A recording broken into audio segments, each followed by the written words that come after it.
A'udzu billahi minasyaitonir rajim. Bismillahirrahmanirrahim. Assalamualaikum warahmatullahi wabarakatuh. Alhamdulillah. Alhamdulillahi rabbil alamin. Allahumma salli wa sallim wa karrim wa adim ala sayyidina wa maulana Muhammad miftahi babi rahmatillah adada ma fi ilmillah salatan wa salaman daimaini bidawami mulkillah wa ala alihi wa sahbihi rabbi israh li sadri wa yassir li amri wahlul 'uqdatam min lisani yafqahu qawli. Allahumma habibni ila habibika sayyidina Muhammad. Allahumma habibni ila habibika sayyidina Muhammad. Allahumma habibni ila habibika sayyidina Muhammad sallallahu alaihi wasallam. Wala hawla wala quwwata illa billahil aliyyil azim. Amma ba'du. Hadratil muhtaramin wal mukarramin yang kami hormati, para habaib, para masyayikh, para kiai, sesepuh bini sepuh, hadirin muslimin muslimat, mukminin mukminat rahimakumullah. Izinkan kami atas nama keluarga dan murid dari sahibil hal Sayyidil Walid Al-Habib Idrus bin Ahmad Al-Mutahhar membacakan sekelumit wasiat dan nasihat yang pernah disampaikan oleh beliau di dalam berbagai macam kesempatan. Wasiat dan nasihat ini dikumpulkan oleh murid-murid beliau, baik tertulis di dalam catatan-catatan mereka atau di dalam bentuk pembicaraan langsung.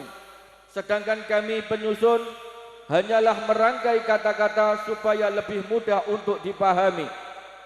Jika ada kebenaran, itu mutlak dari Allah Subhanahu wa taala dengan keberkahan baginda Nabi sallallahu alaihi wasallam. Dan jika terdapat kesalahan, itu datangnya dari kami. Mudah-mudahan Allah Subhanahu wa taala memberikan manfaat dari wasiat dan nasihat yang akan disampaikan berikut ini. Sebagian wasiat dan nasihat Sayyidil Walid Al-Habib Idrus bin Ahmad Al-Mutahhar di dalam berbagai majlisnya. Beliau pernah berkata di dalam sebuah majlisnya, jangan memandang atau menghakimi seseorang karena pakaiannya. Betapa banyak manusia yang tertipu dengan penampilan seseorang. Ada orang yang berpakaian ulama tapi perilakunya jauh dari ulama. Ada orang yang berpakaian biasa tapi memiliki akhlak yang baik. Sesungguhnya Allah Subhanahu wa taala tidak menilai dari pakaian yang engkau kenakan, akan tetapi Allah Subhanahu wa taala akan memandang dari hati dan akhlakmu. Beliau juga berkata, letaknya takwa itu di sini sambil menunjuk hati dan bukan di sini sambil menunjuk pakaian. Beliau juga menjelaskan bahwa terkadang pakaian bisa menimbulkan kesombongan. Maka untuk mendidik nafsu tersebut, beliau sering mengajarkan agar memerangi hawa nafsu tersebut dengan cara melawan kebalikannya. Jika engkau memakai surban dan gamis lalu merasa engkau adalah orang yang paling bertakwa dan merasa paling benar, maka lepaskan bajumu dan pakailah pakaian yang biasa agar hatimu selamat dari prasangka buruk pada orang lain. Beliau Sayyidil Walid Al-Habib Idrus bin Ahmad Al-Mutahhar juga pernah berkata di dalam sebuah majlisnya yang lain, jangan jadikan orang tuamu sebagai pengasuh anakmu. Ketaatan seorang anak pada orang tua adalah pintu terbukanya rahmat Allah Subhanahu wa taala. Keridhaan orang tua adalah keridhaan Allah Subhanahu wa taala. Murkanya orang tua juga murkanya Allah Subhanahu wa taala. Oleh karena itu, berhati-hatilah dalam memperlakukan orang tua. Taatilah mereka dalam kebaikan. Di zaman sekarang ini, berapa banyak manusia yang memperlakukan orang tuanya sebagai pengasuh anaknya. ia eman-eman mengeluarkan uang untuk menggaji seorang pembantu atau pengasuh anaknya, ia lebih memilih orang tuanya sebagai pengasuh anaknya. Pernah suatu ketika datang seseorang bersama istrinya kepada Al-Habib Idrus bin Ahmad Al-Mutahhar dan mengeluhkan kehidupannya yang susah. Ia juga mengeluh selalu gagal dalam usaha dan pekerjaannya. Ada saja masalah yang menimpanya dan ia meminta solusi dan doa kepada Al-Habib Idrus. Seusai mendengar hal tersebut, Habib Idrus lalu menjawab, selama engkau tidak menjadikan orang tuamu sebagai raja, selama itu pula kegagalan akan selalu menyertaimu.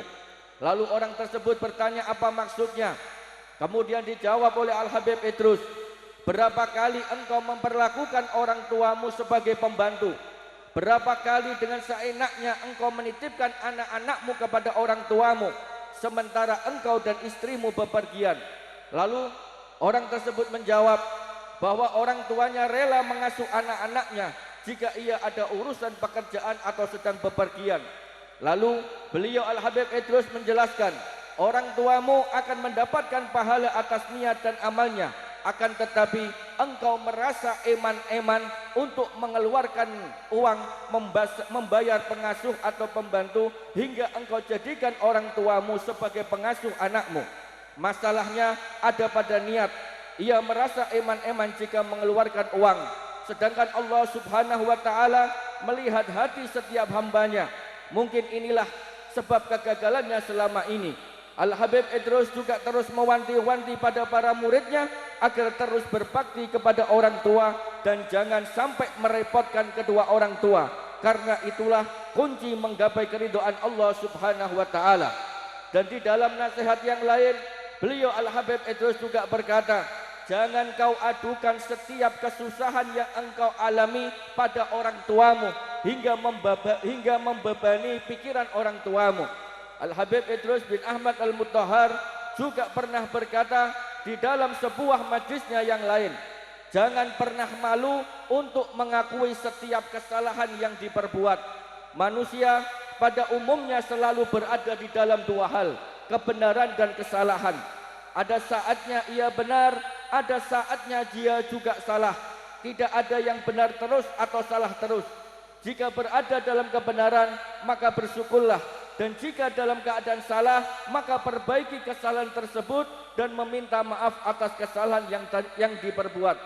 Terkadang manusia malu mengakui kesalahannya karena ego dan nafsu, dan ia merasa selalu benar dalam segala hal.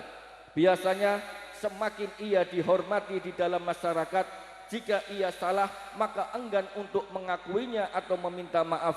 Ego atau nafsu inilah yang menggerogoti manusia dalam mencari kebenaran.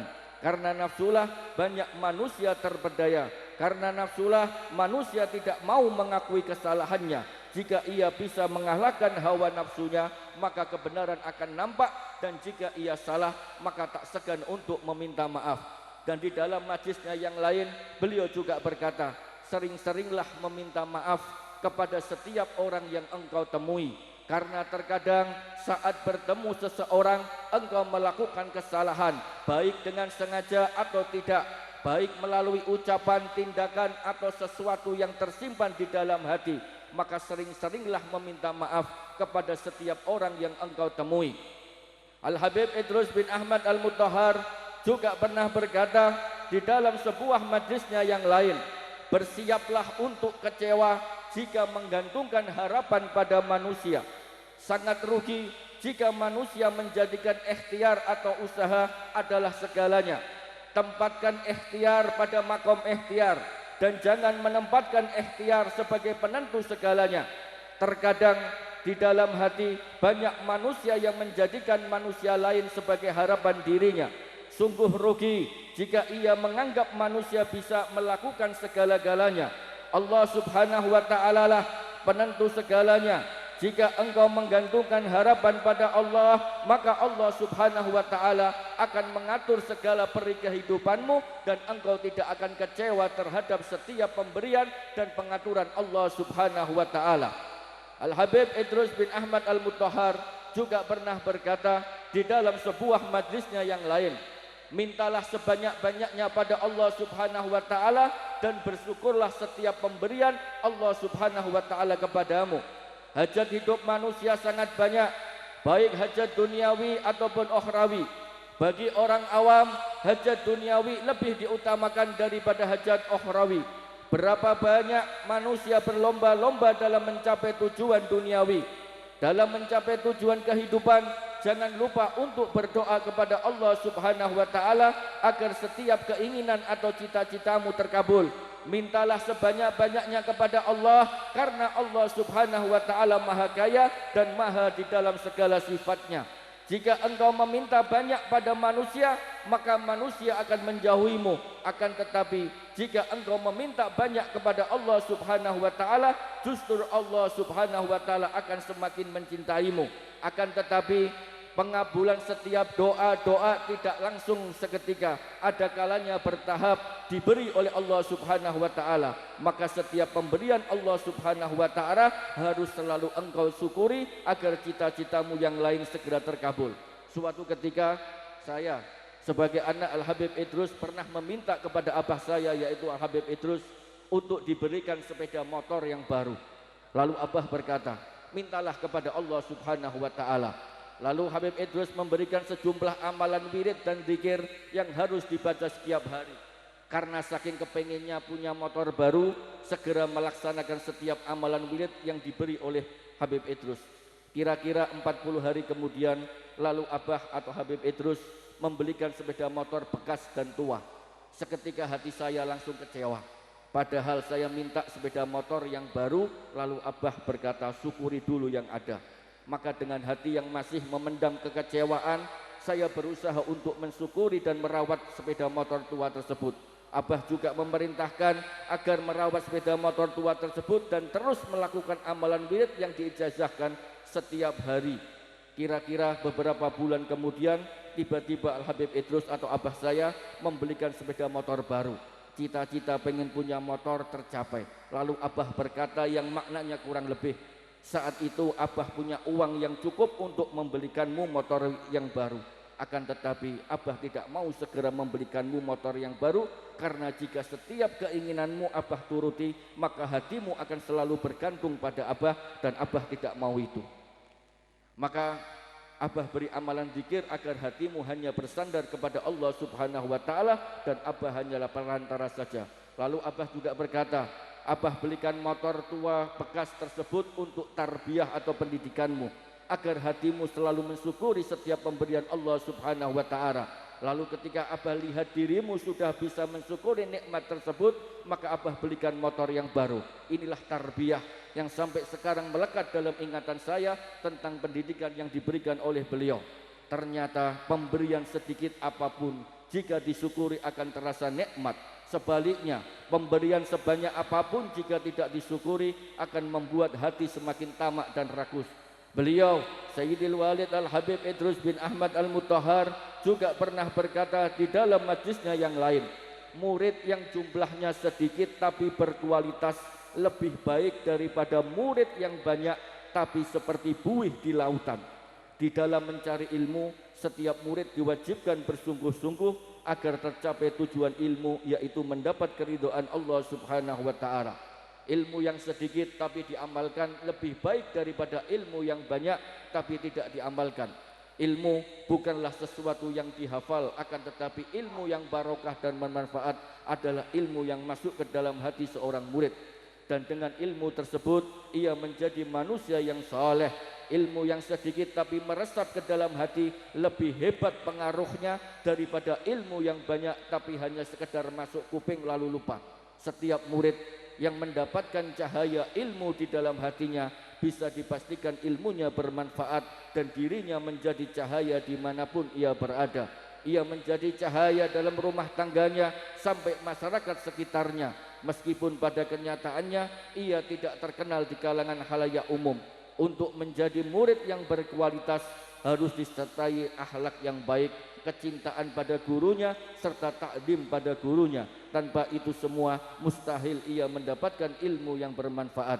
Al-Habib Idrus sangat mengutamakan kualitas.